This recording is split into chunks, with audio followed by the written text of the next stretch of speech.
ദൈവങ്ങളുടെയും പ്രസ്ഥാനത്തിന്റെയും ബലിദാനികളുടെയും പേരുകളിൽ സത്യപ്രതിജ്ഞ ചെയ്ത തിരുവനന്തപുരം കോർപ്പറേഷനിലെ 20 കൗൺസിലർമാരിൽ നിന്ന് ഹൈക്കോടതി വിശദീകരണം തേടി. ഇവരുടെ പ്രതിജ്ഞയുടെ സാധുത കോടതിയുടെ തീർപ്പിന് വിധേയമായിരിക്കുമെന്നും ജസ്റ്റിസ് പി.വി. കുഞ്ഞികൃഷ്ണൻ ഉത്തരവിട്ടു.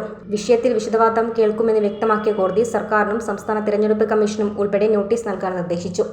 സത്യപ്രതിജ്ഞ അസാധുവായി പ്രഖ്യാപിക്കണമെന്നാവശ്യപ്പെട്ട് കോർപ്പറേഷനിലെ CPM പാർലമെന്ററി പാർട്ടി നേതാവ് അഡ്വക്കേറ്റ് SP ദീപക് നൽകിയ ഹർജിയിലാണ് ഇടക്കാല ഉത്തരവ്.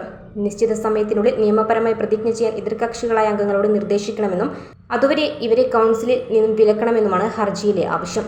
അധ്യക്ഷ തിരഞ്ഞെടുപ്പിൽ ഇവർ വോട്ട് ചെയ്തതും ചോദ്യം ചെയ്തിട്ടുണ്ട്. അയ്യപ്പ നാമത്തിൽ, ഗുരുദേവ നാമത്തിൽ, കാവിലമ്മയുടെ നാമത്തിൽ എന്നിങ്ങനെ എടുത്തു പറഞ്ഞാണ് പല കൗൺസിലർമാരും പ്രതിജ്ഞ ചൊല്ലിയത്.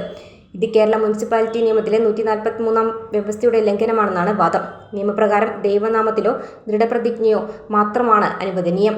എന്നാൽ ഓരോരുത്തർക്കും ദൈവത്തിന്റെ കാഴ്ചപ്പാട് വ്യത്യസ്തമാണെന്നും കോടതി പറഞ്ഞു. വിസ്മയ ന്യൂസ്, തിരുവനന്തപുരം.